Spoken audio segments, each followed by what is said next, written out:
Il est 16h45, bonsoir à tous et bienvenue dans votre grand dossier. Poutine prépare-t-il une mobilisation de grande ampleur à l'automne pour vaincre l'Ukraine? C'est ce que dit le président ukrainien. Nous serons à Kiev dans un instant. On verra que la population russe s'inquiète et puis les Ukrainiens cherchent la parade. Ukraine, Poutine est-il prêt à porter le coup fatal? C'est votre grand dossier ce soir. Et on part tout de suite à Kiev, retrouver notre envoyé spécial, Gwendoline de Bodo. Oui, tout à fait. C'est d'ailleurs pour ça qu'il insiste sur le fait qu'il affirme cela en se basant sur des documents des services de renseignement russes récupérés par ses propres services, en l'occurrence le GUR, la direction du renseignement militaire ukrainien. Pour lui, il y aura de manière évidente cette mobilisation d'ampleur en Russie après le 20 septembre, c'est-à-dire après les législatives russes. Et le mois dernier, en fait, Volodymyr Zelensky avait même donné des chiffres. Il disait que la Russie s'apprêtait à mobiliser entre 300 et 500 000 soldats. Alors, quand vous parcourez un peu les fils Telegram, notamment des propagandistes du Kremlin, vous vous rendez compte qu'ils nient en bloc. Pour eux, il y a assez de soldats qui s'engagent actuellement sous contrat pour ne pas avoir à faire cette mobilisation. Alors, on peut en douter, parce que depuis quelques mois, on se rend compte que le nombre de soldats russes mis hors de combat, c'est-à-dire blessés ou tués, est supérieur au nombre de soldats russes recrutés. Mais il n'empêche, pour Vladimir Poutine, une deuxième mobilisation, c'est tout de même une décision très risquée. C'est une décision qui provoquerait un choc économique et ça, il y a même une partie de son gouvernement qui s'y oppose. Il y aurait un risque de contestation. Il va tout faire pour l'éviter. C'est ce que nous disait une source ukrainienne qui estime que de toute façon, il s'agit d'une décision personnelle de Vladimir Poutine. Et avec moi ce soir, Elisabeth Shepard-Selam. Merci d'être avec nous. Vous êtes maîtresse de conférence à l'Université de Tours, spécialiste défense et sécurité. Grégory Phillips est avec nous, du service international LCI et TF1. Merci Grégory. Le général François Chauvency, toujours là, consultant en géopolitique. À vos côtés, Jean-Dominique Merchet, journaliste spécialiste des questions militaires et stratégiques. Et Nivine Potros est avec nous. Grégory, en dehors des déclarations de Zelensky, est-ce qu'il y a des signes qui montrent qu'une potentielle mobilisation se prépare? Alors, si elle a lieu, ce ne sera pas tout de suite. On parle plutôt de l'automne, en tout cas après les élections législatives qui sont prévues fin septembre en Russie. Mais oui, il y a quelques signaux qui nous laissent penser que, en tout cas, Poutine réfléchit à une nouvelle mobilisation comparable peut-être à celle de l'automne 2022. Il y a quelques semaines, la Douma a adopté, par exemple, le Parlement a adopté un projet de loi qui autorise les Russes avec casier judiciaire à signer des contrats avec le ministère de la Défense. Ça, c'est un signal qu'on peut interpréter comme une volonté, en tout cas, de recruter de nouveaux soldats. Il y a aussi les autorités fédérales qui ont ordonné le licenciement de pas mal d'employés d'administration. Comme si on voulait les libérer avant le début de l'année prochaine, peut-être avant l'automne. Et puis le site en russe de la BBC rapporte que ces derniers mois, les bureaux de recrutement militaire ont commencé à envoyer massivement des convocations pour vérifier les papiers militaires des citoyens russes. Voilà, ce sont des signaux faibles, comme vous l'avez dit, mais qui laissent penser que peut-être, encore une fois, nous serons peut-être démentis dans les prochaines semaines, que peut-être Poutine envisage une deuxième grande mobilisation comme en 2022. Jean-Dominique Marché, on sait que sur le terrain, la situation est bloquée. Est-ce qu'une mobilisation, ça peut être l'arme de Poutine pour débloquer la situation et, comme il le souhaite, vaincre l'Ukraine? Oui, avoir un afflux massif de combattants, ça pourrait aider, ça c'est sûr. La masse compte à la guerre. Le nombre de gens que vous êtes capable d'aligner, à un moment, ça compte. Surtout qu'en face, les Ukrainiens ont quand même des difficultés, eux aussi, de recrutement. La question, c'est, une fois que vous les avez mobilisés, il faut quand même les former, il faut les entraîner, bref, ça prend quand même un peu de temps. Ouais. Bon, est-ce qu'il va le faire? La dernière fois, il l'a fait quand même, ça lui a pas tellement réussi. Beaucoup de gens sont partis. Et là, qui serait touché en fait? C'est ça, qui serait mobilisé? Les couches urbaines, les classes sociales supérieures et les couches urbaines de Moscou et de Saint-Pétersbourg, qui pour l'instant sont relativement épargnées. Donc, est-ce qu'il est capable d'aller chercher ces gens-là? C'est-à-dire, en gros, les enfants des privilégiés. Et ça, on n'en sait rien. Comment ça se passerait? La dernière fois où il a essayé, tous ces gens-là, ils ont pris leur clic et leur claque et ils sont allés, ils ont été plusieurs centaines de milliers à quitter le pays. Certains sont revenus, etc., etc. Mais bon, est-ce qu'une mobilisation serait socialement acceptable? Il y a quand même un compromis entre le pouvoir et la société civile en Russie. C'est pas la Chine. La Chine, les gens obéissent. Là, il y a quelque chose. Ok, vous nous laissez faire ce qu'on veut en politique, vous nous contestez pas, mais on vous embête pas trop. Alors, la vie pratique. Pour rebondir sur ce que vous dites, ce qu'on ressent, Nivine, c'est que la population russe, elle est déjà inquiète à cette perspective. Exactement. Preuve en est, il y a de plus en plus de Russes qui cherchent sur Internet comment se faire exempter. Sur Yandex, qui est l'équivalent russe de Google, les demandes explosent. On a même quasiment atteint le niveau d'automne 2022, au moment justement de la mobilisation partielle. Regardez cette courbe, elle est très parlante. Au début de l'année, on comptait à peine 1000 recherches avec les mots-clés exemption de mobilisation. Depuis le mois de juillet, c'est quasiment 28 000 demandes mensuelles. Et de la même manière, toujours sur ce moteur de recherche, on enregistre plus de 200 000 recherches avec la formulation suivante: y aura-t-il une mobilisation? Et là, encore une fois, on ne parle que du mois de juillet. Sur Google, qui est un peu moins utilisé en Russie, mais qui l'est tout de même, c'est la question la plus posée sur le moteur de recherche, ce qui dit quand même beaucoup de l'inquiétude qui commence effectivement à s'emparer petit à petit de la population. Ce qui est très intéressant, c'est la formulation des questions, la manière dont les Russes posent des questions sur Internet. Parce qu'au printemps, mois d'avril, les Russes tapaient plutôt sur leur clavier: y aura-t-il une mobilisation à l'automne? Aujourd'hui, la formulation a changé. Que faire pour éviter la mobilisation à l'automne? Voilà l'une des questions les plus posées pour beaucoup. Et en fait, il n'y a pas de doute, il y aura bel et bien une mobilisation dans les prochains mois. Et un autre, peut-être détail, mais qui n'en est en réalité pas un, de plus en plus de Russes cherchent également sur Internet comment louer un appartement, une maison en Arménie. Et là encore, niveau record, niveau jamais égalé depuis le déclenchement de la guerre avec l'Ukraine. Alors, il y a des associations qui existent, qui aident les Russes qui veulent éviter la mobilisation. Elles constatent quoi?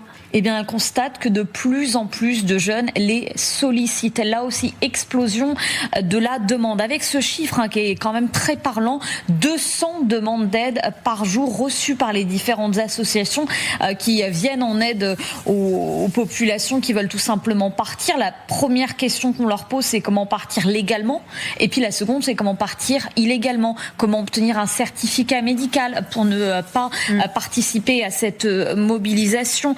Ce qui est intéressant, c'est que le fondateur de l'une de ces associations, qui s'appelle Aller dans la forêt, c'est vraiment l'une des associations qui enregistre le plus de demandes, il dit pour l'instant, c'est pas la panique, mais, c'est très important, il y a beaucoup d'inquiétudes. En fait, les associations craignent une augmentation significative une fois les élections passées à la rentrée, avec là encore des demandes qui vont se multiplier. Cette inquiétude qui s'installe de plus en plus, notamment chez la jeunesse russe. Merci beaucoup, Nivine, et on va écouter justement quelques témoignages. Pensez-vous que cette mesure sera efficace si elle est appliquée à tous? Je ne pense pas, non. Ce n'est plus une guerre combattue par le peuple, c'est une guerre de drones et de robots. Mais ce sont les gens qui continuent d'être tués. Et s'ils enrôlent tout le monde, ces gens-là ne seront pas formés. Au minimum, il faut 6 mois pour entraîner une personne ordinaire au combat, quelqu'un qui n'a jamais servi ni combattu auparavant.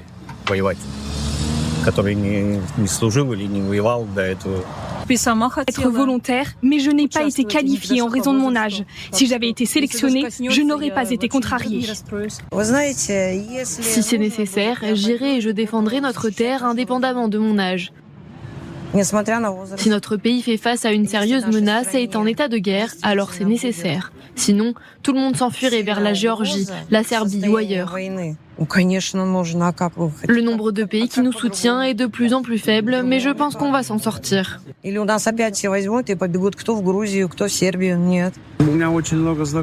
J'ai beaucoup de connaissances qui servent là-bas et ils m'ont dit qu'il n'y avait pas assez de monde.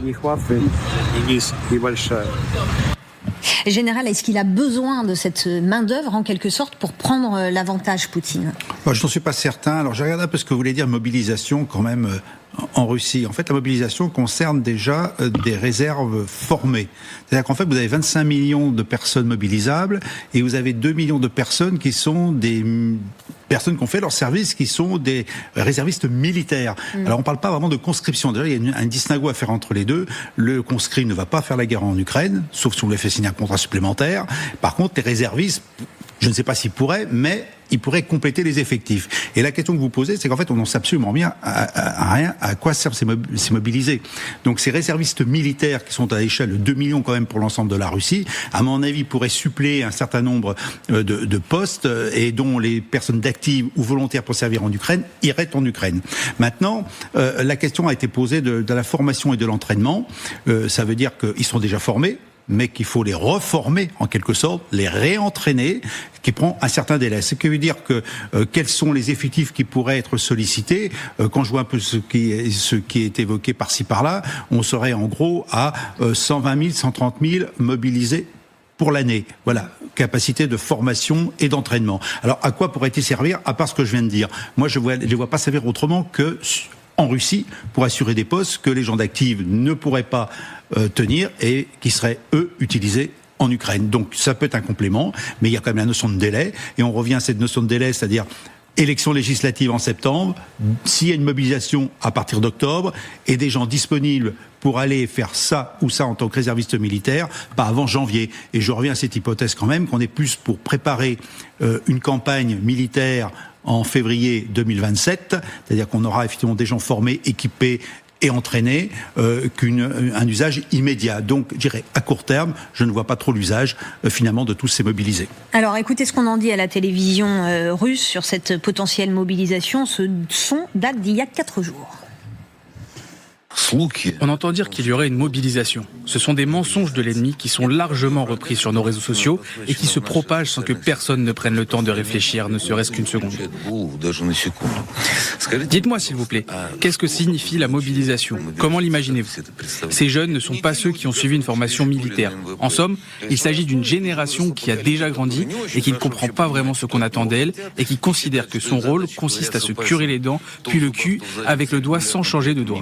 Ce sont donc des gens complètement différents et vous voudriez que dans cette société où il y a tant d'imbéciles et où l'on a cette attitude, on vienne leur dire « Citoyens, la patrie est en danger ».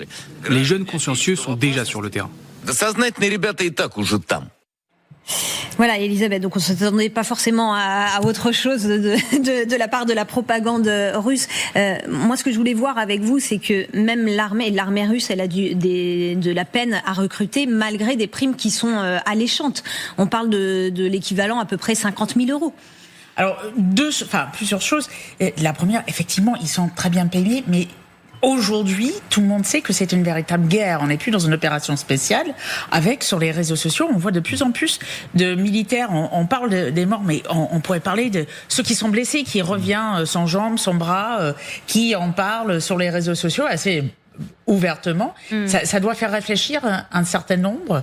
On a vu ces sortes de veuves noires qui se marient avec les hommes parce que pour elles vont récupérer de l'argent, mais pour lui, c'est de l'assurance que quelqu'un va chercher son corps ou chercher de savoir où il a disparu.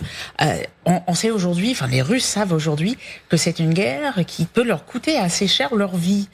Donc je pense que ça fait réfléchir 2 fois avant d'aller sur le terrain. La deuxième chose, moi, quand je regarde le propagandiste Soloviev, parce que c'est clairement de la propagande, la façon dont il nie tellement on va pas avoir de mobilisation, me dit qu'il y a quand même quelque chose qui se trame. Maintenant, qui va être mobilisé? C'est intéressant. Bon, comme d'habitude, il y a ce système de caste, je sais pas comment on l'expliquait en Russie, ceux dont il parle un peu assez mal, et de manière très imagée, et puis les enfants de ceux à Saint-Pétersbourg et Moscou, j'ai quand même l'impression qu'on n'est pas encore à mobiliser ces gens-là, parce que non seulement pour l'élection, mais plus généralement, ça deviendrait très difficile pour Poutine. Un autre extrait de la télé russe sur le besoin d'hommes.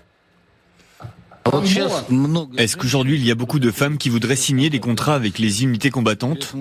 Beaucoup de jeunes femmes ont une bonne motricité fine, elles ont de bons résultats. Mais légalement, on ne peut rien leur faire signer. Pareil pour les réservistes, impossible de signer si tu n'as pas servi dans l'armée, c'est bien ça?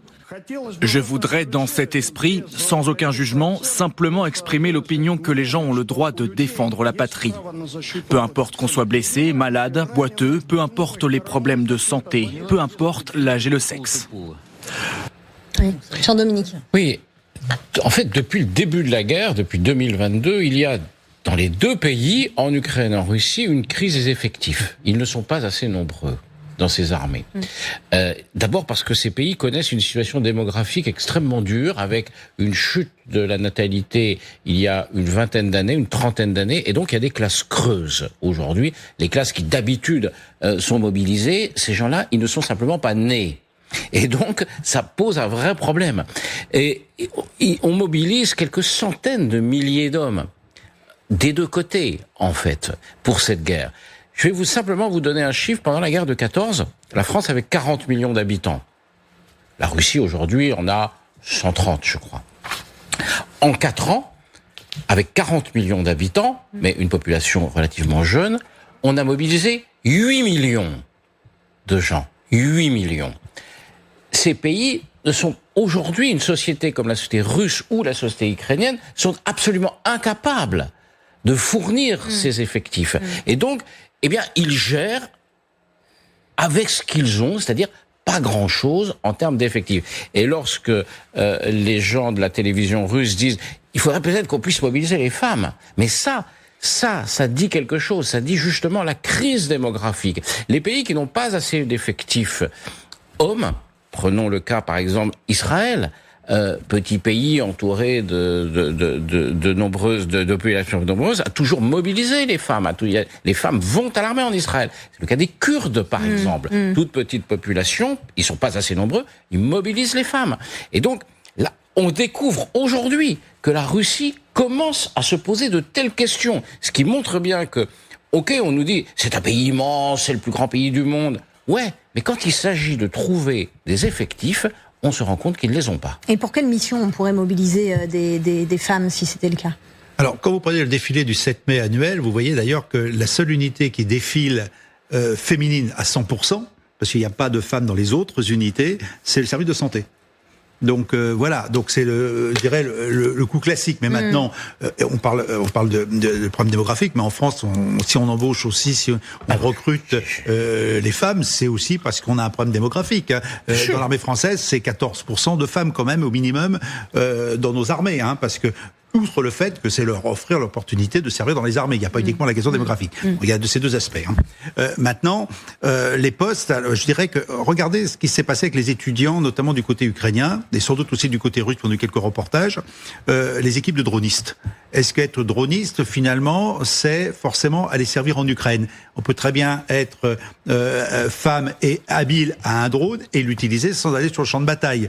Alors, il faut sortir du service de santé. En France, on a beaucoup de femmes qui sont dans la logistique. Voilà. Donc, dès lors qu'elles sont volontaires, pourquoi l'empêcher ? Mais quand on parle de cause démographique, je voudrais quand même rappeler que c'est les femmes qui font les enfants. Donc, il y a un moment, on aura peut-être un souci, y compris du côté russe, mais aussi peut-être du côté ukrainien. Mais chez l'Ukraine, il y a quelques femmes quand même sur le champ de bataille. Et ça pose un problème. Donc, c'est vrai, un problème de société, c'est plus un problème militaire, c'est un problème de société pour la pérennité, finalement, de la nation russe. Et là, pour répondre à votre question, finalement, les femmes pourraient servir un petit peu partout, théoriquement, mais je pense beaucoup plus en base arrière, parce qu'il y a quand même le choc culturel d'employer des femmes à la guerre. Mais pendant la Deuxième Guerre mondiale, je crois qu'il y a un certain nombre de femmes qui étaient du côté russe, soviétique à l'époque. Des pilotes, notamment. Des pilotes, voilà. Des pilotes qui harcelaient les troupes allemandes la nuit à bord de petits biplans. Donc quand il y a nécessité, la nécessité fait loi, et on s'adapte. Et côté ukrainien, nos reporters ont suivi des combattantes, y compris sur la ligne de front. Elisabeth. Pour cette question de femmes, en Israël, c'est 20% des combattantes aujourd'hui sont des femmes. Et n'empêche, il y a quand même un problème de recrutement. Donc, dans le chef d'état-major le dit souvent. Donc, même avec ça, je ne suis même pas sûr qu'ils arrivent. Toutes les sociétés modernes, aujourd'hui, ont des problèmes de recrutement de militaires. Toutes, plus ou moins vifs. Alors, quand vous êtes en guerre, c'est un vrai problème. Des pays comme la France, ça se passe pas trop mal en France. Vous allez en Allemagne, c'est une catastrophe absolue. C'est pour ça qu'en Israël, il y a le débat sur les religieux, qui est un débat extrêmement important, dont on reparlera à l'automne pendant les élections. Et Grégory, on lit aussi dans la presse qu'il y a des hommes qui sont potentiellement forcés à aller au combat, qu'on va chercher sur le lieu de travail, dans la rue, en Russie. Oui, vous avez visiblement des enrôlements pas très choisis. En tout cas, on voit notamment sur les réseaux sociaux des vidéos où un peu manu militari, on va aller chercher des hommes jeunes dans certaines provinces russes, a priori pour aller vérifier dans un premier temps leur papier militaire, mais évidemment, ça peut être aussi une manière de les enrôler de force. Un mot, Elisabeth, du risque. Est-ce que ce serait risqué politiquement pour Poutine de déclencher cette nouvelle mobilisation, de décider d'une nouvelle mobilisation? Alors, aujourd'hui, moi je pense, encore une fois, ça dépend qui il mobilise. Si c'est une mobilisation générale qui touche effectivement, on va dire, à tous ceux qu'il a essayé de protéger depuis 2022, ça peut avoir, on va dire, plus de risques que ce qu'on a vu jusqu'à maintenant dans l'ensemble, c'est-à-dire les couches, on va dire, populaires et surtout certaines des régions beaucoup plus éloignées qui sont plus pauvres et qui ont fourni énormément à de ces hommes pour les batailles. Pour aller dans le sens d'Elisabeth, si Vladimir Poutine ne l'a pas fait jusqu'à présent, c'est que ça lui pose un vrai problème. Parce que ça fait quand même 4 ans et demi et que ça fait 4 ans et demi qu'il rame à trouver des solutions pour alimenter le front. Et donc s'il n'a pas décrété la mobilisation générale, enfin une forme de mobilisation, c'est justement parce que il considère lui d'abord qu'il prendrait un risque à le faire. Sinon, il l'aurait fait depuis longtemps. Alors, pour alimenter le front, le président ukrainien affirme que la Russie se prépare à déployer davantage de soldats nord-coréens. Il donne un chiffre entre 30 et 50 000. On l'écoute.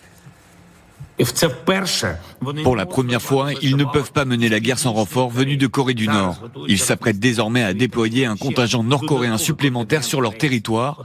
Ils ont reçu, imaginez un peu, des missiles balistiques supplémentaires en provenance de Corée du Nord, et le monde entier doit comprendre ce que cela signifie. Il ne s'agit pas seulement de la vie des Ukrainiens, ni uniquement des menaces auxquelles nous sommes confrontés. Les missiles balistiques de la Corée du Nord et son arsenal sont en train d'être perfectionnés grâce à sa collaboration avec la Russie.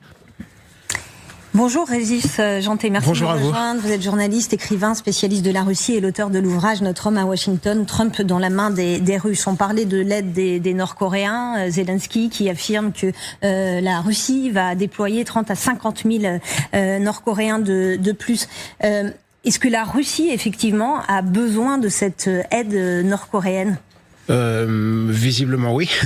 On en parle, même si il y a déjà eu des annonces de cette sorte. Il y a eu des Nord-Coréens sur le terrain, mais on a bien de la peine à savoir dans quelle mesure c'était important ou pas et crucial ou pas. Mais enfin, je présume que le fait d'y avoir recours, c'est pas gratuit pour le pouvoir russe. Donc oui, probablement, comme ils ont besoin véritablement de main d'œuvre. Là, vous parliez de la mobilisation dans les minutes précédentes. C'est vraiment une obsession du pouvoir russe. Enfin, c'est quelque chose qui revient en permanence dans les déclarations des politiques, dans le travail des propagandistes comme Solovyov qu'on a vu il y a quelques minutes à l'antenne.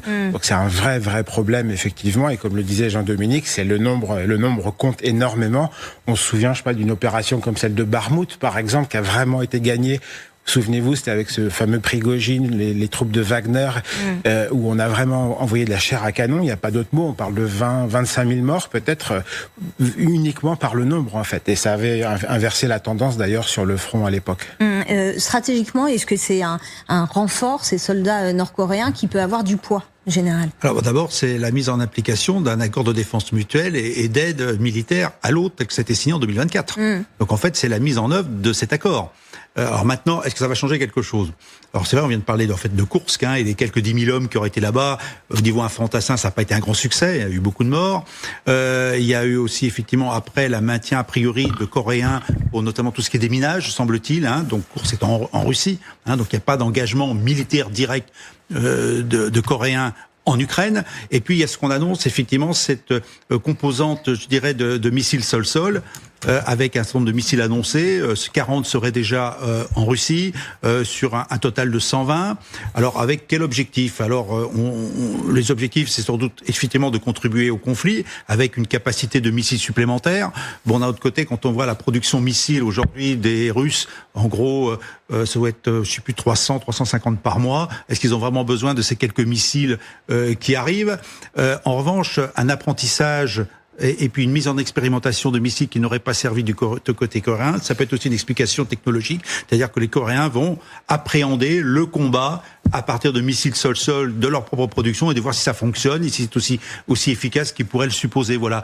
Et à part ça, je dirais c'est surtout stratégiquement le symbole politique, parce que c'est la mise en application d'un accord. Donc, en plus des 4 millions d'obus qui ont été fournis depuis le début de la guerre à la Russie, des quelques soldats qui ont été envoyés à Koursk avec un effet plutôt limité, eh ben c'est une reconduction finalement de cette alliance d'une manière tout à fait physique. Alors maintenant, qu'est-ce qu'on peut en tirer d'autre ?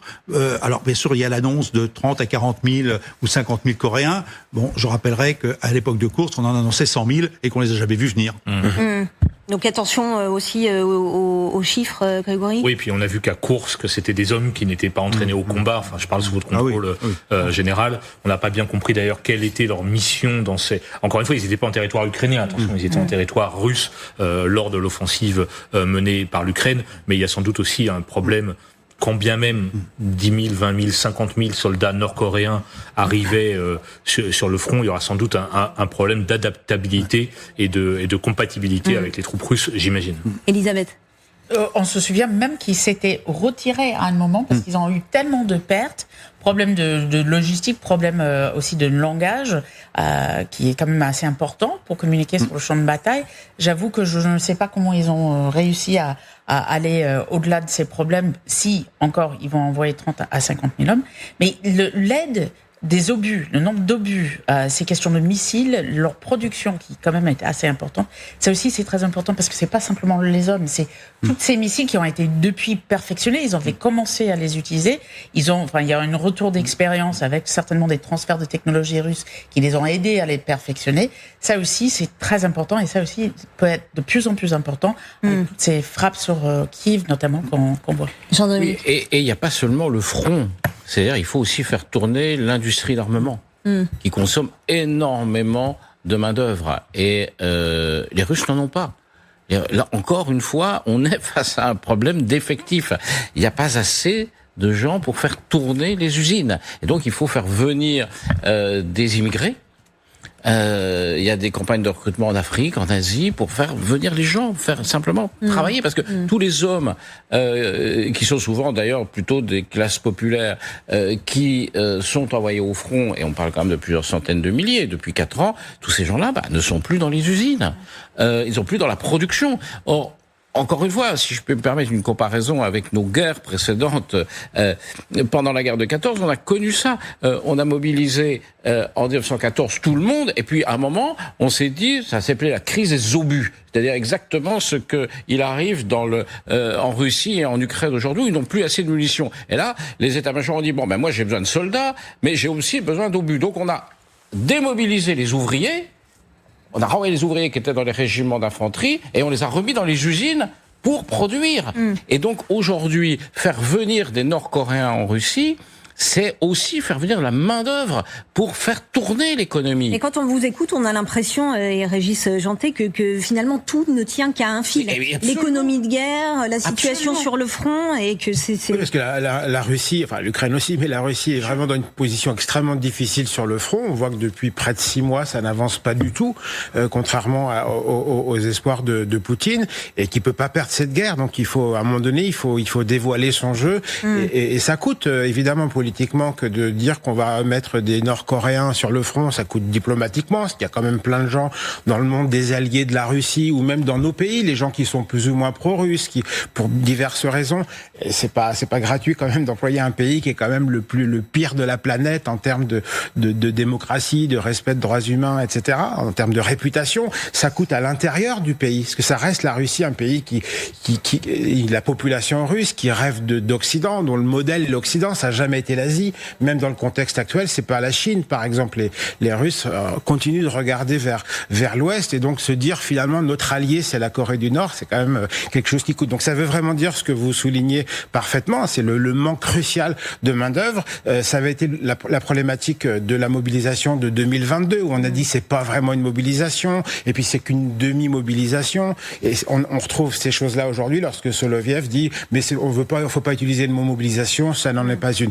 Et d'ailleurs, ça n'en sera peut-être pas une. Il y a une sorte de directive apparemment qui aurait été publiée, enfin qui aurait été émise à l'intérieur du pouvoir russe. C'est ce que dit une chaîne de Telegram que je suis, alors chaîne anonyme, mais qui en général est très sérieuse, plutôt bien informée, ouais. Qui parle donc d'une directive parlant de 800 000 recrues pour l'année qui vient, dans un an, mais en même temps qui dit c'est pas vraiment une mobilisation parce qu'on peut pas faire, donc ça sera des contrats. Donc en gros, on racle les tiroirs, les fonds de tiroirs pour faire signer des contrats. Il y aurait même des organes, notamment celui qui est en charge de l'exécution des prisons, qui en ce moment est chargé aussi d'aller voir tous ceux qui ont signé des contrats et qui ne l'ont pas respecté, qui se sont cachés en fait dans le pays pour essayer d'aller les pour les ramener. Pour les ramener. Pour les ramener, parce qu'ils ont signé un contrat pour aller sur le front, volontairement, disons, mais parfois sous pression, et qui, en ce moment, on essaie de les récupérer. Donc, on voit qu'il y a un malaise du côté russe de ce point de vue-là, et c'est ce qui explique tout ce travail. Est-ce que la mobilisation annoncée, est-ce que c'est sorti par hasard? Ce serait assez étonnant. Est-ce que ce sont des ballons d'essai, parce que c'est un sujet extrêmement sensible? Les Russes peuvent accepter beaucoup de choses dans cette guerre, mais d'aller perdre son fils ou son mari au front, c'est quand même une autre histoire. Alors, on va écouter Poutine qui se montre un peu plus ces derniers jours. Hier, il était en déplacement, il était à la rencontre d'étudiants. Il était notamment question d'intelligence artificielle. Écoutez cet échange.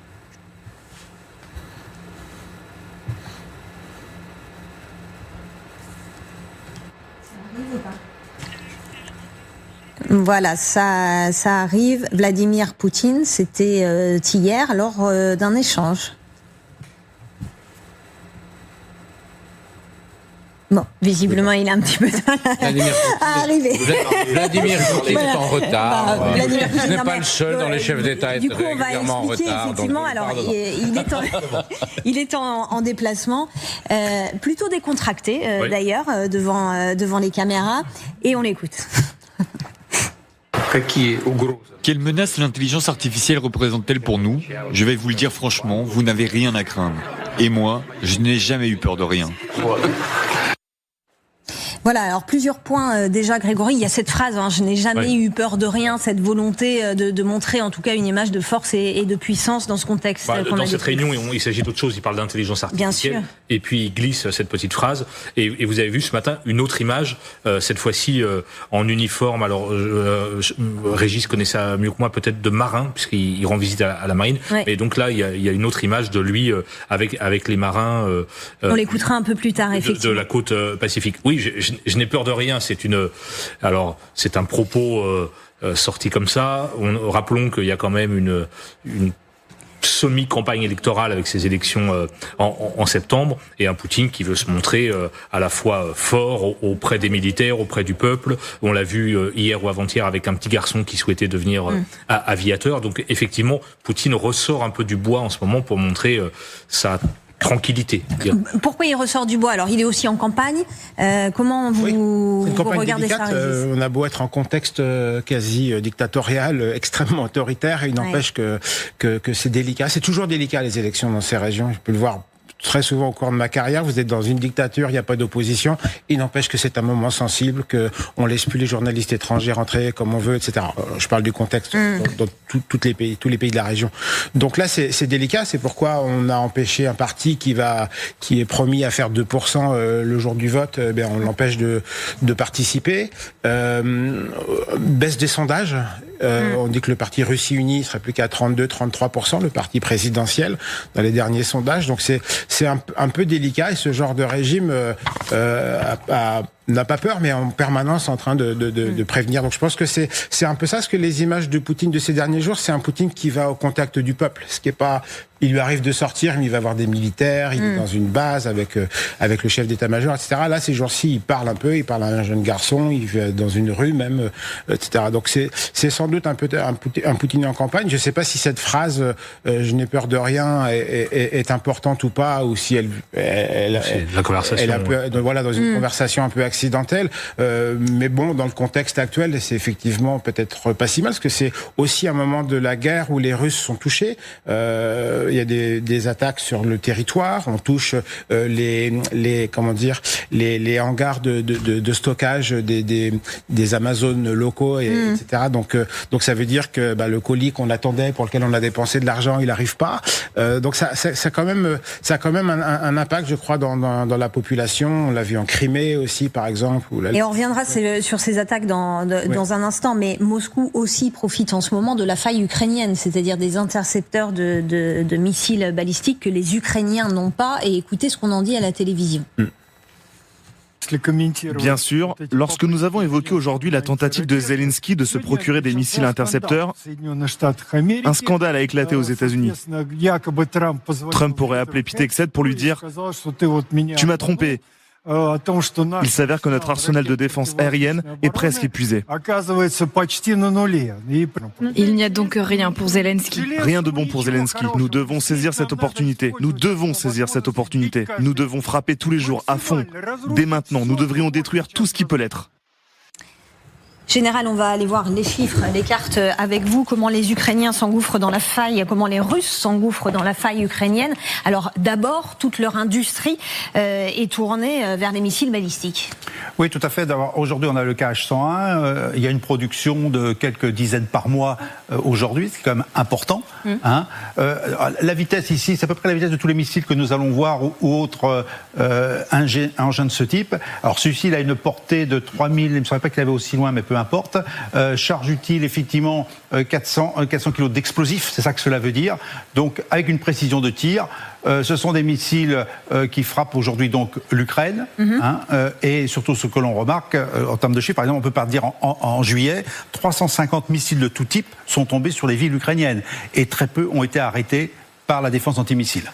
Alors ce changement dans la production, ça peut se traduire comment sur le terrain et dans la stratégie? Alors dans la stratégie, on le voit bien, c'est ce qui vient d'être évoqué d'ailleurs, et je dirais que c'est pertinent malheureusement, il n'y a plus de défense antimissile crédible aujourd'hui à un manque de missiles patriotes. La dernière grande frappe qui a eu lieu de 26-28 missiles la nuit, il y a un seul, je crois, qui a été arrêté. Ça veut dire qu'aujourd'hui, l'espace ukrainien est complètement ouvert à tous ces missiles, d'où d'ailleurs une production d'abord en masse du côté russe, qui a commencé bien avant, avec différents types. Voilà, 70 missiles, ça uniquement pour le Cache-1, voilà, un seul intercepté, c'est très bien. Voilà, donc il y a une vulnérabilité. Alors, les vulnérabilités, elles s'adaptent surtout en fonction des cibles. C'est quoi les cibles? C'est tout le système énergétique ukrainien, tout ce qui permet à l'économie ukrainienne de faire cet effort de guerre. Bien sûr, il y a un effet, je dirais, pour moi, qui est plutôt à côté corollaire, qui est celui d'un impact sur la population civile, mais ce n'est pas ça vraiment la cible. La cible, c'est de casser toute l'infrastructure économique, l'industrie d'armement qui est quand même assez performante, c'est moins qu'on puisse dire du côté ukrainien, et ça se fait par missile. Merci beaucoup, Général. Frapper les sites énergétiques, Grégory, en ayant aussi en tête que l'hiver va arriver. Le cinquième hiver que les Ukrainiens vivront sans doute sous les bombes russes. Alors ça, c'est une stratégie qui date quasiment depuis le début de l'opération spéciale menée par Poutine, c'est-à-dire aller frapper les usines électriques, les infrastructures énergétiques pour essayer de faire plier la population. Et on sait évidemment la rudesse, la difficulté de l'hiver ukrainien. Évidemment, un cinquième hiver dans ces conditions-là pour la population, c'est un coup dur, mais la population ukrainienne tient. Il y a une énorme fatigue évidemment, mais il y a pour l'instant toujours un soutien du pouvoir ukrainien et des soldats qui sont sur le front évidemment. Alors justement, on va aller en Ukraine. Les Ukrainiens qui intensifient aussi leurs attaques. Merci Gwendoline de Bono d'être avec nous. Les Ukrainiens ont notamment frappé la nuit dernière la base navale de Novorossiysk. Racontez-nous quel est le côté crucial de cette cible-là. Oui, effectivement, les Ukrainiens ont mené avec succès une attaque combinée en fait avec des drones, mais également des missiles Neptune sur ce port de Novorossiysk. On le voit sur les cartes satellites, il y a beaucoup d'infrastructures qui ont été endommagées, à tel point que les terminaux d'ailleurs qui servent en fait à charger les céréales qui sont exportées depuis ce port, sont à l'arrêt. Alors Novorossiysk, c'est un port que les Ukrainiens connaissent très bien parce qu'ils s'y sont attaqués à de nombreuses reprises. Vous savez, quand la flotte de la mer Noire a été déplacés en partie de Sébastopol à ce port qui est plus éloigné. Et pour les forces ukrainiennes, c'est capital aujourd'hui de mettre la pression sur ce port d'exportation parce que la Russie porte des coups à l'Ukraine sur le même plan. La Russie s'attaque en permanence aux 3 grands ports ukrainiens, dont le plus connu, celui d'Odessa, ce qui fait qu'aujourd'hui, vous n'avez quasiment plus d'exportation maritime depuis ces 3 grands ports ukrainiens. Et c'est un vrai problème. On se rappelle, les Ukrainiens avaient reconquis de haute lutte ce corridor à grains. Ils étaient revenus à des niveaux d'exportation d'avant-guerre. Aujourd'hui, ce n'est plus le cas et ça, c'est un vrai problème stratégique pour l'Ukraine. Donc avec cette frappe à Novorossiysk, si vous voulez, vous avez un message ukrainien qui est clair à l'adresse des Russes. Nous ne vous laisserons pas laisser bloquer nos accès à la mer sans réagir. Merci beaucoup Gwendoline de Bono avec Éric Jossé. On repart aux côtés des cartes avec le général. Ce qu'on voit, c'est que les Ukrainiens, en fait, ont saturé les défenses anti-aériennes russes dans cette attaque. Oui, tout à fait. Alors, ils les ont saturés par 3 grands moyens. D'abord par, alors je le lis parce que bon, c'est le missile Pelianxia, qui est quand même un missile qu'on ne connaissait pas trop, qui est sorti en 2024, inventé, fabriqué par les Ukrainiens. Il est turbo-réacteur et surtout, il a une portée de 900 km. Tout ce que l'on va voir aujourd'hui, s'il y a une diapo, voilà. Là, c'est la défense antiaérienne, avec d'ailleurs quelque chose d'intéressant parce qu'on a quand même l'impression qu'on retrouve 1944-1945 avec des grands projecteurs pour essayer d'illuminer les drones. Donc c'est intéressant. Alors on n'a pas le son, mais vous voyez, tout ici, vous avez toutes ces tirs anti-aériens. Donc il y a une défense très forte autour de ce port. Ce port qui n'est pas seulement un port militaire, c'est aussi un port d'exportation du céréal, comme l'a dit d'ailleurs Gwendoline. Et puis aussi, il y a un oléoduc qui arrive d'une manière assez importante là. Ça permet d'exporter d'ailleurs le 80% du pétrole du Kazakhstan qui passe par là. Donc il y a aussi quelque chose. Voilà, donc il y a eu des frappes avec différents types, 3 types d'attaques. Donc ce drone dont je viens de parler, qui est particulier missile drone d'ailleurs, turbo-réacteur, il est entre les deux, missile drone, qui a 150 kg d'explosifs. Et puis vous avez 2 autres outils qui ont été utilisés. Vous avez le missile Neptune, dont on a beaucoup parlé d'ailleurs en 2022. Ce missile Neptune, c'est celui qui a coulé le navire amiral, le navire amiral russe, le Moskva. 2022. Alors sachant qu'il y a une deuxième version, la première version était purement navale. Aujourd'hui, il y a une version longue, comme on l'appelle longue, Neptune long, qui est capable de tirer à 600 km et qui est surtout sol-sol, c'est-à-dire tirer à partir de l'Ukraine, à partir d'une batterie mobile, directement sur la cible. Et puis ensuite, vous avez effectivement ces drones navals qui sont ici sans pilote, bien entendu, qui ont pu sans doute avancer jusqu'au port, comme ils l'ont fait dans le passé. Donc en fait, vous avez 3 éléments qui ont été utilisés en forme de saturation par la mer directement. Là, vous avez une attaque sol-sol, et puis là, vous avez une attaque aérienne. Donc, en fait, massivement, sur l'ensemble de la zone. Alors, quels sont les dégâts ? On n'a pas beaucoup d'éléments pour l'instant, mais on a eu quelques images. Une défense anti-aérienne très importante, mais qui n'a pas suffi. Alors, vous avez un chiffre qui est sorti. Donc, en fait, elle fonctionne, mais elle ne suffit pas. Rien n'est à 100%. Mais quand on prend, il y a eu un article qui est sorti qui évoque quand même le pourcentage d'interception, je dirais, du côté ukrainien de ce qu'il aurait envoyé, c'est 9% de succès. Voilà. Donc, et je crois que c'est pareil pour les Russes. Et il y a forcément quelque chose qui passe, d'où ces centaines de drones, ces centaines, enfin pas de missiles, des dizaines de missiles, qui à un moment donné vont quand même arriver soit par frappe directe, soit par les débris de l'engin s'il a été détruit, aussi faire des destructions. Merci beaucoup, Général. Alors, le président ukrainien dit Novorossiysk, c'est l'un des derniers bastions de la flotte russe, mais on l'a vu, Jean-Dominique, il y a aussi du pétrole, il y a aussi du blé, donc c'est une cible cruciale. Bien sûr, on voit que ce qu'on pensait d'ailleurs un peu être derrière nous, c'est-à-dire que la bataille de la mer Noire continue. On a l'impression quand même que c'est au début de l'année que les choses s'étaient à peu près stabilisées, et que d'une certaine manière les Ukrainiens avaient repris à peu près le contrôle de leur exportation à partir du port d'Odessa. Gwendoline nous l'expliquait, le port d'Odessa, il est fermé. Et il est fermé depuis le 22 juillet. Donc ça commence à faire 3 semaines, voilà. Donc et normalement il faut évacuer les choses. Donc on voit que la bataille continue. Il y a 3 grands ports en fait, en mer Noire. Il y a donc Odessa côté ukrainien, grand port de commerce. Il y a là-bas de Sébastopol au sud de la Crimée russe aujourd'hui. Enfin et il y a Novorossiysk qui était. C'est là que la flotte qui avait dû quitter, la flotte militaire qui avait dû quitter Sébastopol parce qu'il était trop menacé à Sébastopol, parce que trop proche de la ligne de front, s'était replié en partie à Novorossiysk, pardon. Et ce port est donc, comme vous le précisez, a une double fonction. C'est-à-dire un port de guerre, un port de commerce. C'est pour ça qu'il est très important pour les Ukrainiens de le frapper. Mais on voit bien que là où on voit bien que c'est reparti la guerre de la mer Noire. Alors, elle est étonnante cette guerre parce que elle se passe quasiment sans bateaux et sans avions. On avait l'habitude d'avoir des guerres navales avec des bateaux et des avions. Et là, tout se passe quasiment depuis le sol. C'est-à-dire que celui qui tient le rivage menace ce qui se passe à la mer, en tapant les ports et en tapant les bateaux de commerce qui passent. On le voit dans un autre théâtre, le détroit d'Ormuz. C'est clairement ça. On peut bloquer des mers sans avoir de bateaux. Et ça, c'est une nouveauté assez radicale dans l'histoire militaire. Un mot général sur cette nouveauté, justement. Oui, alors je voudrais comme quelque chose aussi. Jean-Dominique évoque la date du 22 juillet. Jusqu'au 22 juillet, il n'y avait pas vraiment beaucoup de frappes russes sur les navires civils partant d'Odessa. Il y a eu quelques frappes, mais il n'y en avait pas beaucoup.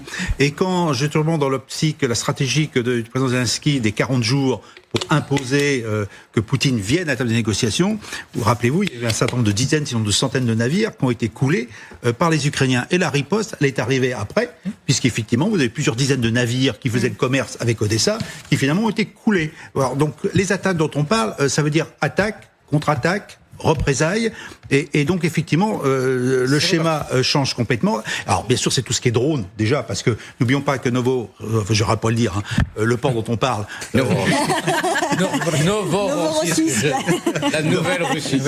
La Nouvelle-Russie. Je préfère dire la Nouvelle-Russie, ça va être plus ça. Entre la Nouvelle-Russie et Odessa, en gros c'est 600 km. Ça veut dire qu'à 600 km, on est capable de frapper sans un homme à bord de l'engin militaire. Et donc ça change la donne. Et c'est valable pour effectivement. Et puis dernier point quand même, c'est une mer fermée. Donc c'est une mer fermée qui quand même facilite ce genre d'action. La question serait dans une mer ouverte, en Atlantique, au Pacifique, et ça serait pareil, ça c'est une question qu'on peut poser. Une autre image à vous montrer, c'est le plus grand complexe pétrochimique de Russie, donc là je dirais pas son nom non plus, mais il est situé à Tobolsk. Et d'après des sources, il a cessé ses activités après une frappe de drones ukrainiens. Régis, là on est très loin du front. Oui, absolument. De même qu'il y a une autre usine qui a été frappée au Tatarstan, autre région très importante. Oui, mais ça continue. On a vraiment, cette tactique ukrainienne d'aller, puisqu'elle n'a pas les moyens de battre la Russie comme ça, d'aller frapper des points stratégiques, les talons d'Achille, on pourrait dire, de l'économie et militaire russe. Et ils y arrivent extrêmement bien, effectivement. On parle de peut-être ça a un impact important. Il y a des régions où on fait la file d'attente pour aller acheter de l'essence. La Russie importe, je crois que c'est la première fois depuis peut-être toujours que la Russie importe de l'essence en ce moment. Donc c'est très important. Une région comme le Tatarstan, par exemple, c'est pas rien. C'est une région productrice de pétrole, c'est une région musulmane sensible. À l'époque, tout début de la guerre de Tchétchénie, au début des années 90, c'était l'autre région sensible quand Eltsine avait essayé de régler ces questions, vraiment à la chute de l'URSS, le Tatarstan, on se demandait si c'était pas une république qui allait aussi vouloir faire sécession. Et moi, qui ai travaillé assez précisément sur la perception de la guerre en Russie, on s'aperçoit, par exemple, c'est une région, puisqu'elle a de l'argent, qui envoie très peu de monde au front.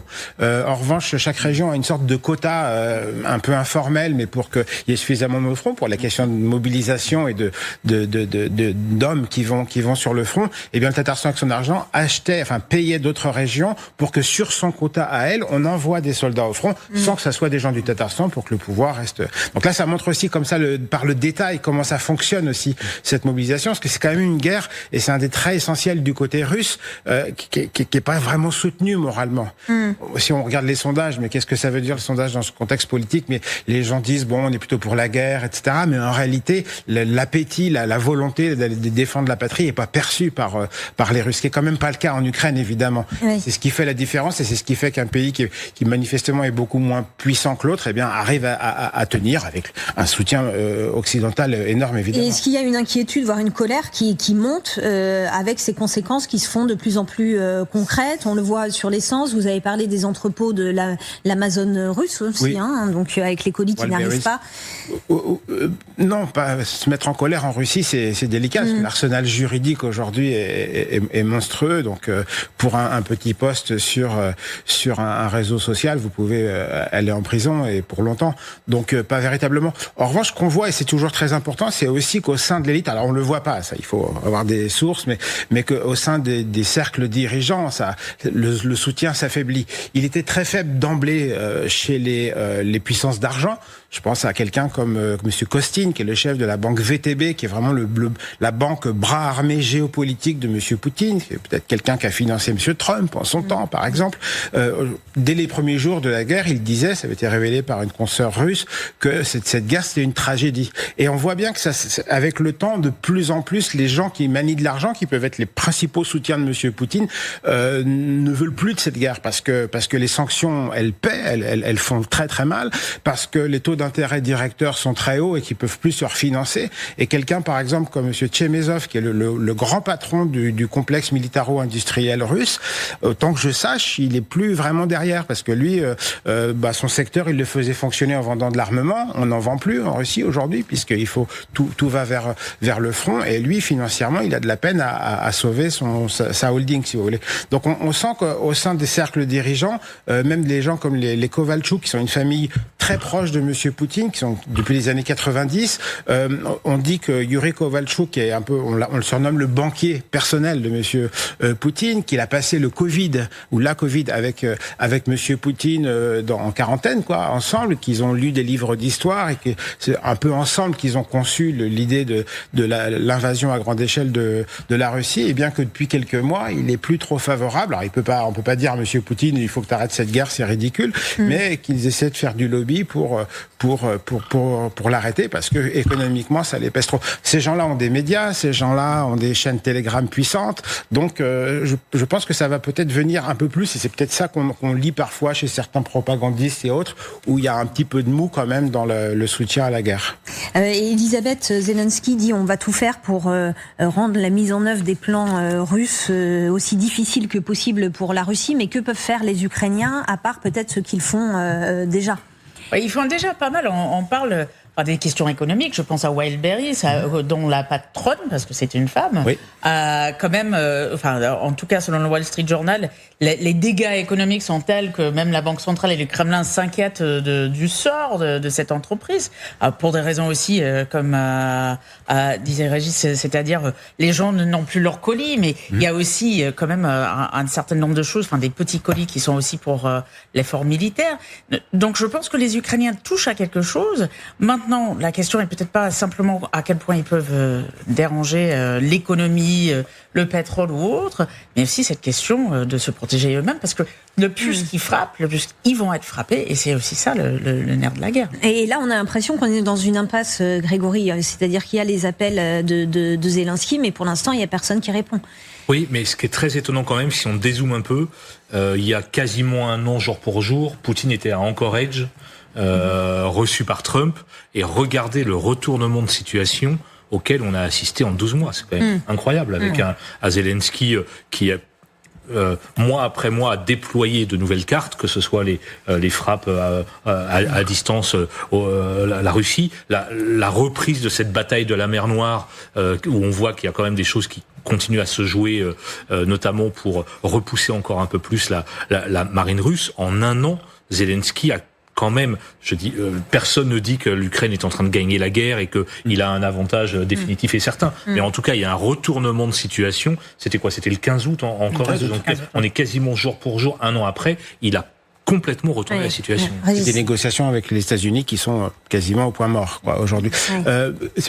C'est une intervention en forme de question aux experts militaires qu'on a sur le plateau, mais parce qu'on dit toujours que l'Ukraine est soutenue par l'Occident, et elle l'est massivement, évidemment, et sans ça, il y aurait pas, l'Ukraine serait plus souveraine certainement aujourd'hui. Mais la Russie aussi l'était. Parce que quand même, le moment où ça a basculé quelque part en février-mars, c'est le moment où Starlink, donc l'entreprise de Elon Musk, l'américain, le milliardaire, le jour où il a décidé de ne plus laisser les Russes avoir accès à ces satellites. Et je crois que ça a été un véritable tournant. Donc la Russie aussi devait ses succès. Alors, dans un contexte où son adversaire était très aidé par l'Occident, mais aussi elle devait son succès ou ses réussites au fait qu'elle avait cet accès aux renseignements. Et c'est aussi c'est pas le seul élément de la bascule, je présume, mais je crois que c'est assez important dans cette histoire. Oui, alors il y avait un article dans le Kiev Independent d'hier ou de ce matin qui évoquait le Starlink russe qui prenait son ampleur, qui est en train de remplacer le Starlink. Effectivement, on a découvert que Starlink servait à faire la guerre. On l'avait vu en 2022 d'ailleurs avec cette interdiction de Musk d'utiliser Starlink pour couler la flotte russe en mer Noire. N'oublions pas, c'est arrivé. Mais maintenant, effectivement, Starlink se révèle une arme. C'est une arme. Finalement, dans la guerre. Et je crois qu'on doit aussi tirer quelques conclusions sur le rôle d'un entrepreneur privé dans une guerre. Ils sont des acteurs géopolitiques. Les oligarques de tous les pays du monde sont aussi des acteurs géopolitiques. Elisabeth. Une chose, enfin, le changement qui s'opère aussi, Grégory parlait des cartes en les Ukrainiens et Zelensky aujourd'hui, il y a quand même quelque chose qui a changé. On parle de Starlink, aux États-Unis, on voit de plus en plus que les Américains se rendent compte que les Ukrainiens ont des cartes. On a même vu des drones ukrainiens qui sont maintenant testés par les forces armées américaines. Donc je pense qu'il y a quand même quelque chose qui a changé fondamentalement. Zelensky, même si ça ne change pas sur le front tout, il y a quelque chose qui a beaucoup changé aussi dans les têtes des Américains, en tout cas de l'administration, et pas que de l'administration, tout l'environnement, je pense à Laura Loomer et autres, qui aide peut-être un peu plus les Ukrainiens aujourd'hui. Jean-Dominique. Oui, c'est exact, mais quand même, si on regarde le tableau général, on est, je sais pas si on peut parler d'impasse, parce que on sait pas, il y a toujours des voies de sortie, mais on est dans une situation de blocage. Blocage militaire, blocage diplomatique. On ne voit aucune solution militaire, c'est-à-dire aucun des deux pays n'est en mesure de gagner cette guerre. Voilà. Et au fond, aucun des deux pays n'est en mesure de perdre cette guerre. Voilà. Parce qu'ils ne veulent pas perdre et ils sont capables de ne pas la perdre, cette guerre. Mais en revanche, ils ne sont pas capables de la gagner, ni les Russes, ni les Ukrainiens. Blocage militaire, blocage diplomatique total. Il ne se passe plus rien. Plus personne ne discute. Les Américains, il y a un an, donc c'était la rencontre en Corée. Là, on s'est dit, bon, peut-être que Donald Trump va réussir quelque chose. Ça aurait été sans doute. Alors beaucoup de gens disaient oui, mais c'est la trahison, c'est ceci, cela. Bon, peut-être qu'il aurait peut-être pu arrêter la guerre. Il y a eu combien de dizaines de milliers de morts depuis un an et de destruction et tout. Bon, bref, ça n'a pas marché et on voit rien aujourd'hui. Donc on est dans une situation de blocage et ça continue et peut-être malheureusement dans un an. On sera encore ici à commenter ce genre de choses. Rien aujourd'hui ne nous prouve le contraire. Allez, on va écouter à nouveau Poutine. Donc il s'est effectivement affiché en uniforme de marin également aujourd'hui, ce matin, avec des menaces. Il menace de saisir les navires occidentaux. Écoutez. Nous constatons que les autorités de certains pays, en violation du droit maritime international, tentent de restreindre la circulation des navires de nos opérateurs économiques. Et récemment, ils sont allés jusqu'à envisager la possibilité de saisir nos navires et de vendre les biens qu'ils nous ont pillés. Il va de soi qu'il ne s'agit de rien d'autre que de piraterie et de brigandage. Et si cela commence à se produire dans les faits, nous serons contraints de riposter de la même manière. Grégory, ces menaces, elles s'adressent à quel pays ? Elles s'adressent aux pays qui notamment ont arraisonné ou tenté d'arraisonner les navires de la flotte fantôme russe, par exemple. Moi, monsieur. La France, par exemple. Voilà, rappelons celle qu'on qualifie de flotte fantôme, c'est, je sais plus, 500 ou 600 ou 1 million, on ne sait pas exactement, de navires sous faux pavillons de complaisance, qui naviguent sur les mers du monde entier, avec souvent au mépris des lois maritimes, pour aller vendre du pétrole russe aux pays qui voudraient bien l'acheter. De temps en temps, un pays, la France l'a déjà fait, va aller contrôler ce navire pour vérifier s'il appartient à cette flotte fantôme et s'il est en règle. Bon bah voilà, Poutine n'apprécie que très modérément ces démonstrations où on voit des marins français ou autres débarquer sur ces navires et procéder à des contrôles. Donc il dit si vous faites ça, nous on va saisir vos navires. Alors est-ce qu'il en a les moyens ? Alors les moyens et puis la légalité non. Enfin pour le coup on est dans le droit maritime international quand notre marine par exemple va aller voir ce qui se passe sur le pont d'un navire qui navigue illégalement. Saisir des navires occidentaux, c'est quand même une toute autre histoire. Alors il y a peut-être un autre pays qui était ciblé, je suis en train d'y réfléchir. Il me semble bien que la Suède a intercepté un navire fantôme et l'a remis à l'Ukraine avec sa cargaison il y a 15 jours. ce qui est quand même une nouveauté. C'était autre chose qu'un simple raisonnement et un contrôle. Voilà. Donc, et puis deuxième point, ça c'est uniquement une info. Savez-vous combien il y a de marins aujourd'hui russes dans la flotte marchande mondiale? 10% des marins sont russes, et 4% sont ukrainiens. Donc c'est aussi un petit chiffre intéressant. Maintenant, est-ce que les Russes ont les moyens? Tout dépend si un navire passe à proximité, je dirais, de leur côte, parce que déjà pour intercepter un navire, monter à bord et le ramener à un endroit où on va finalement le verrouiller, c'est pas évident. Donc aujourd'hui, les moyens, je n'en suis pas sûr. Ensuite, je crois que le problème de la légalité est important. Quand on parle des navires fantômes, les navires fantômes sont sous pavillon de complaisance. Ce ne sont pas les navires d'un État en tant que tel, même si après la conjugaison peut appartenir au pays. Alors là, on revient dans les questions juridiques que je ne maîtrise pas. Mais en revanche, intercepter un navire marchand français avec la marine russe, c'est presque un acte de guerre. Alors maintenant, est-ce qu'il peut s'en passer? Est-ce qu'il peut éviter cela? Quand on a quelques cas de conflits récents ou de relations tendues avec certains États, il n'est pas invraisemblable qu'on peut très bien prendre un navire pour en faire un navire otage avec son équipage et faire un objet de négociation. Bon, les Russes ne font pas trop ça, mais les Iraniens avaient une tendance à prendre des otages.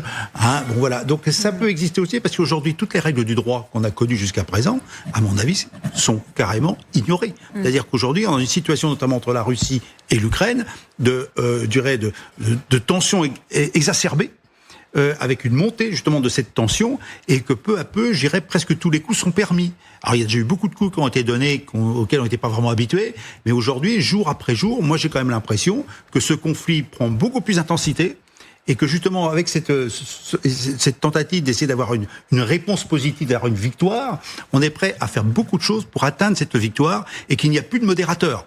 Il n'y a plus de modérateur ni d'un côté, ni de l'autre. On est là pour gagner la guerre, et surtout ne pas la perdre, mais surtout la gagner. Et qu'à ce titre-là, tout ce qu'on a pu inventer ou imaginer ou appliquer depuis des dizaines d'années, aujourd'hui, ça devient caduc. Alors, on va écouter le président ukrainien, parce que hier, il a évoqué le rôle que pouvaient avoir les États-Unis. Hier, nos équipes de négociation ont remis un rapport. Nous avons fait des propositions à nos partenaires américains. Les États-Unis peuvent nous aider, ils peuvent renforcer notre défense d'abord, et surtout en ce qui concerne notre défense aérienne. Ils peuvent mettre la Russie sous pression pour qu'elle change ses plans, qu'elle ne continue pas la guerre, mais qu'elle se prépare plutôt à l'arrêter. Je vous vois sceptique, Elisabeth. Le problème, on a entendu Zelensky demander des patriotes encore et encore et encore. Alors, je ne citerai même pas les statistiques de l'utilisation par certains pays, notamment l'Arabie Saoudite, pendant la guerre entre l'Iran, les États-Unis et Israël. Mais le manque, la pénurie est bien réel. Et c'est quelque chose qui datait d'avant cette guerre avec l'Iran, mais qui, aujourd'hui, avec une guerre de haute intensité, s'est révélé assez vrai. Le GAO, c'est-à-dire le service qui audite ce genre de choses, dit depuis longtemps il faut augmenter la production. Bon, maintenant on sait pourquoi. Sachant que 19 pays utilisent donc le Patriot, je vois pas où les Américains vont les sortir, sachant que la licence, donc cette question de licence dont Zelensky parlait aussi, c'est surtout les sociétés qui ne le veulent pas, c'est des sociétés privées qui ne veulent pas nécessairement mettre en danger leur technologie pour que les Ukrainiens, qui sont quand même très doués en ingénierie, puissent par exemple fabriquer quelque chose de similaire. Je ne vois pas où les Américains aujourd'hui vont sortir quelque chose. C'était intéressant parce qu'il aussi a fait un peu appel à la Corée du Sud, qui fabrique aussi un système antimissile qui s'appelle le Chongun, je vais prononcer mal, 2, qui est utilisé aussi par les Émiratis, notamment, pour diversifier leur protection. Donc peut-être pas que les États-Unis qui vont pouvoir venir à leur secours, mais pour l'instant, il s'essuie plutôt des refus, y compris par le Corée du Sud. La Corée du Sud a refusé. Oui. En disant que constitutionnellement, elle ne pouvait pas livrer d'armes. Elle continue de faire l'aide humanitaire, mais des armes, certainement pas. Alors, pas sûr que Zelensky puisse compter sur Trump. On va finir cette émission justement avec une séquence qui nous a beaucoup marqué ces dernières heures. Séquence qui a été révélée hier. Trump exfiltré de son avion présidentiel. C'était au mois de juillet, quand il a quitté le sommet de l'OTAN en Turquie par peur des menaces iraniennes. Et il a confirmé ces dernières heures, Trump. J'ai suivi ce que le secret de service a voulu faire. Donc je suis les recommandations du secret de service et de l'armée. Il voulait que je prenne un autre vol, un autre avion, avec le même niveau de sécurité, mais il voulait que je le fasse. Alors je fais ce qu'ils me disent. Grégory, quand on lit le New York Times aujourd'hui, on apprend un petit peu plus une menace potentielle qui viendrait d'un missile sol-air portable. Oui, alors le New York Times ne donne pas énormément de détails, mais donne 2 informations citant des sources confidentielles. D'abord, les Iraniens apparemment étaient quand même assez bien renseignés sur le déroulé du déplacement de Trump à Ankara, jusqu'à, paraît-il, savoir où il dormait et à quel étage dans le bâtiment. Bon, voyons. Et puis évoque la menace d'un individu qui aurait été repéré aux alentours du sommet de l'OTAN avec en sa possession un missile solaire. Il y a honnêtement pas beaucoup plus de détails dans ce papier. En revanche, les informations, alors c'est sur l'aspect un peu plus rocambolesque, disons, de l'exfiltration de Trump. La presse américaine est en train de reconstruire ce moment quasiment minute par minute, et donc on comprend que dans le container à plateau repas, Trump donc a été exfiltré, mais qu'il était accompagné d'au moins 3 de ses principaux collaborateurs qui étaient également dans ce container. En revanche, il a laissé dans Air Force One, la liste des noms maintenant est à peu près précise, plusieurs membres du cabinet, dont Marco Rubio, dont Scott Bessent, le secrétaire au Trésor, dont son conseiller, l'un de ses principaux conseillers, Stephen Miller, et les journalistes américains censés suivre le président, qui eux ont bien décollé à bord d'Air Force One, direction le Royaume-Uni, alors que visiblement une menace existait à l'encontre de cet appareil, et ça commence à devenir un énorme scandale. Ça fait des vagues. Ça fait des vagues. Alors juste ce genre d'opération de déception, ça a déjà existé. On l'a vu avec Clinton dans les années 90 à Islamabad, mais ils avaient prévenu les journalistes que quelque chose se tramait, qu'il y avait une menace.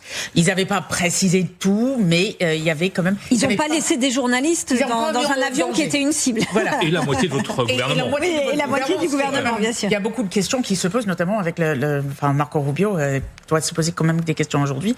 Mais aujourd'hui, moi j'ai lu notamment la présidente de l'association des correspondantes de la Maison Blanche, les journalistes de la Maison Blanche qui sont accrédités, qui a dû aller voir l'administration en disant vous êtes gentils, mais alors pour la continuité de l'État, parce que les journalistes le suivent aussi pour savoir où il est à tout moment, pour savoir s'il est mort, pour savoir si quelque chose lui arrive, que le prochain sur la liste prend les rênes, mais aussi, pour ne pas mourir sans raison par inadvertance, en tout cas par les choix de la Maison Blanche. C'est assez intéressant parce que le service secret dit c'est pas nous on sécurise le président, c'est à la Maison Blanche de décider quelles informations sont divulguées, ce qui veut dire que peut-être le choix vient du président lui-même, et ça c'est encore un scandale qui va se dérouler, je pense, de plus en plus dans les jours à venir. Jean-Dominique. Oui, alors moi je suis pas surpris que le New York Times et le Washington Post tapent sur Trump. C'est des journaux d'opposition à Donald Trump, et donc tout est bon pour cogner sur Donald Trump dans cette affaire. Bon, une fois qu'on a enlevé la polémique, ce que Donald Trump a dit, ce qui peut sembler incroyable pour un Français, c'est le secret de service. Le secret de service, c'est l'organisation qui protège le président des États-Unis. C'est lui qui décide, et le président obéit au secret de service. Le président des États-Unis donne des ordres à tout le monde, il n'obéit à personne, sauf au secret de service.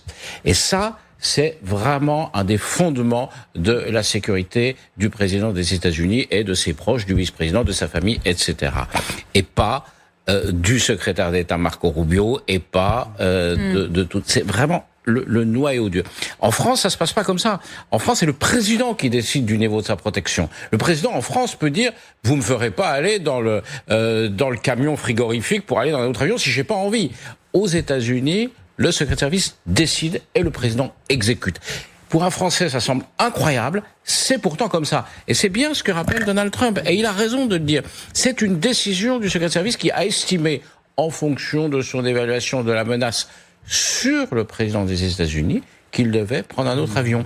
Donc, il ne s'agit pas de défendre Donald Trump ou d'accuser Donald Trump. C'est comme ça que ça se passe dans le système américain. Juste une chose, c'est pas que le New York Times et le Washington Post. On l'a vu au Wall Street Journal, on a vu beaucoup de républicains aussi dire aux États-Unis. C'est une chose, le Secret Service a fait son boulot, mais la mise en danger des membres du cabinet et des journalistes, c'est toute une autre question, même aux États-Unis. Et de fait, je crois, corrigez-moi si je dis une bêtise, il me semble que le Secret Service ne s'occupe effectivement de la sécurité que du président et du vice-président. Et de leur famille. et de leur famille. Ce sont ils n'ont pas la responsabilité des autres membres du cabinet. Par exemple, ils ne protègent pas le secrétaire d'État, ils ne protègent pas les journalistes, ou Rubio, qui se trouve et ils protègent les anciens présidents. Exactement. Général, à quel point l'avion présidentiel américain est vulnérable face à ce type de menaces? Là, on a parlé de défense solaire, enfin d'une arme solaire, un missile solaire. Donc c'est une portée, c'est pour un homme. Donc en gros, c'est des missiles qui portent à 3500 mètres. Donc en fait, la cible, c'est au décollage. La phase où la cible est accessible. En l'air, il y a des moyens de détection, enfin de l'orage contre les missiles qui pourraient frapper l'avion. Mais là, en l'occurrence, à mon avis, la vulnérabilité était au décollage. Et je dirais quand même, pour clore peut-être l'affaire, c'est que il ne s'est rien passé. Heureusement. Donc, j'ai du mal à croire qu'un homme se balade avec un missile solaire à côté de l'aéroport d'Ankara, en Turquie. Et à côté du sommet de l'OTAN. Alors que il faut imaginer la bulle de protection. Les journalistes sont tenus éloignés à 5 km ou 10 km de là où sont les dirigeants. J'ai quand même du mal à imaginer le scénario d'un gars se promenant dans sa voiture avec un missile Stinger ou quelque chose comme ça. Mais bon, ça, c'est mon évaluation personnelle. Régis. Et entièrement d'accord avec Mais je vais tenir un propos pas polémique, mais un peu politique. Mais c'est vrai que j'ai toujours considéré que Trump était plutôt un signe de la faiblesse de l'effondrement des États-Unis plutôt que de sa force. Et d'ailleurs, si vous voulez rendre l'Amérique grande à nouveau, c'est bien qu'il y a un problème quelque part. Et ça, c'était quand même ça donne quand même un message en profondeur, comme ça, l'air de rien, de la faiblesse des États-Unis. C'est-à-dire que l'avion du président peut être attaqué par un type qui traînerait vaguement autour de l'aéroport. C'est quand même symptomatique, j'ai envie de dire. Et important de ce point de vue-là. Pardon, Grégory, quelle est la nature de la menace iranienne qui pèse sur le président des États-Unis? Trump est l'homme sans doute le plus protégé du monde, on le voit avec ses secrets de service, mais aussi l'un des plus menacés. Après tout, pendant la campagne présidentielle américaine de 2024, l'équipe de campagne avait déjà fait état de menaces sur sa vie, sur la vie de Trump venant de Téhéran. Et puis, entre-temps, il s'est quand même passé le 28 février, et l'armée américaine et israélienne qui ont décapité le pouvoir iranien et qui ont tué Khamenei, le président de la République islamique, chef politique et spirituel. Donc, on peut imaginer que de la part du régime iranien, des gardiens de la révolution ou d'autres organisations, on ait envie de venger la mort de Khamenei. Donc là, je pense que la menace est réelle, et ça, il n'y a aucun doute là-dessus. Maintenant, que à cet instant précis, quelques minutes avant le décollage d'Air Force One, il y a eu une menace de la part d'un individu équipé d'un missile, etc. Honnêtement, on n'en sait rien. Après, c'est le job du Secret Service de prendre toutes les menaces au sérieux et de faire en sorte qu'il ne se passe rien. Il ne s'est rien passé. Peut-être que ils ont pris trop au sérieux cette menace, mais c'est leur mission et c'est leur job. Elisabeth. Il faut pas oublier qu'il est menacé en réalité depuis l'élimination de Soleimani. C'est-à-dire, il y a une fatwa sur sa tête d'Iran, donc 2024, qui a été prise au sérieux par le gouvernement américain, tellement que Joe Biden, alors qu'il était président, a dit si vous éliminez Donald Trump, vous éliminez un président américain, c'est un acte de guerre. Donc c'est quand même quelque chose qui est pris très au sérieux. La question que je me pose ici, c'est que si on est tellement inquiet pour sa santé et pour son bien-être, il fallait peut-être pas lui laisser venir déjà dans l'avion qatari, ce qui pose des questions aussi de faiblesse, on va dire, de la sécurité parfois autour de lui et des décisions à prendre. Qui est moins sécurisé, cet avion offert par le Qatar. Il n'est pas au nord. Bon, je crois qu'on a sorti tellement d'hypothèses que, pour l'instant, le résultat, c'est qu'on a un méga problème. Effectivement, moi, je reviens à ce qu'on avait déjà dit, le fait qu'on a laissé, finalement, cibler une partie du cabinet de Donald Trump, ces journalistes. C'est-à-dire que s'il s'était vraiment passé quelque chose, voyons ce que ça aurait amené comme crise majeure. Alors d'abord, qu'un attentat ait lieu, et que ça décapite à son tour le gouvernement américain.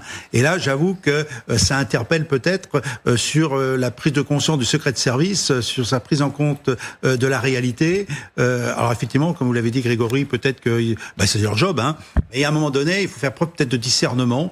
Alors voilà, bon, peut-être que vous avez des informations que nous, on n'a pas de toute façon, qui justifient tout à fait cette attitude. Et il ne faut pas oublier que le Secret Service, qui est quand même assez critiqué depuis un certain nombre d'événements, on se souvient après Butler que la directrice a sauté et que avec ce qui s'est passé au dîner au mois d'avril des correspondants de la Maison Blanche, il y a de nouveau des questions autour de leur gestion. Ouais. On va regarder une image du golfe de Donald Trump où les systèmes de défense aérienne ont été déployés donc pendant qu'il jouait au golf. Donc là, on est sur un système général où ils se protègent des drones.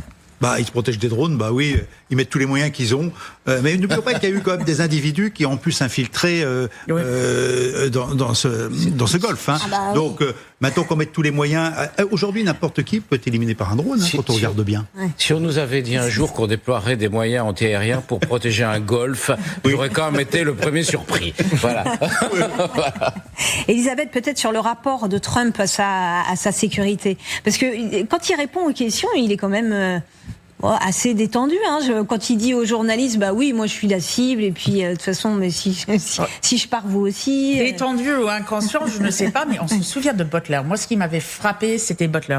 Il est quand même touché à Butler, quelqu'un est tué à côté de lui, et qu'est-ce qu'il fait? Il se relève, alors que le Secret Service essaie manu militari de le sortir en disant fight, fight, fight. Je pense que c'est quand même quelqu'un, et on peut détester Donald Trump, je le conçois totalement, mais il a une capacité, une résilience qui est assez impressionnante. Surtout pour un homme de son âge, je pense que même plus jeune, aurait eu très très peur avec tout ce qui se passe. Et c'est d'ailleurs le seul moment où il désobéit, alors ça dure quelques secondes, au Secret Service. C'est-à-dire que si on se souvient de cette scène absolument dingue, il est en haut de la tribune, il a le poing en l'air, il dit fight, fight, fight, et vous avez les gars du Secret Service qui essayent de lui dire « Monsieur le Président, on y va ». Et il n'était pas président à l'époque, non? Il était candidat. L'ancien président. Il était ancien président. Il était 45e. Il était sous protection. Et pas encore 47e. Et ils essaient de tirer Trump, qui a quand même une carrure physique assez impressionnante. Et puis effectivement, dans cette situation, un réflexe absolument dingue de tout de suite comprendre qu'il faut en créer un moment politique. Et pendant 8 à 10 secondes, il résiste au Secret Service et il refuse de quitter la scène. Et on va finir avec cette image. Merci beaucoup. Merci à tous de m'avoir accompagné dans l'animation du grand dossier. Il est bientôt 18h. Dans un instant, vous retrouverez... c'est pas Thomas Misraki. Qui est-ce? Je ne sais plus. Guillaume Moda.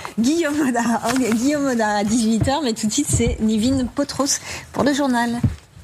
Bonjour Céline, bonjour à tous. Le compte à rebours a commencé. Dans un peu plus d'une heure, le soleil a rendez-vous avec la lune. Voilà près de 30 ans que la France attendait ce spectacle. Alors forcément, ils sont déjà très nombreux à la Cité des Sciences de Paris, où vous vous trouvez, Hugo de Matos.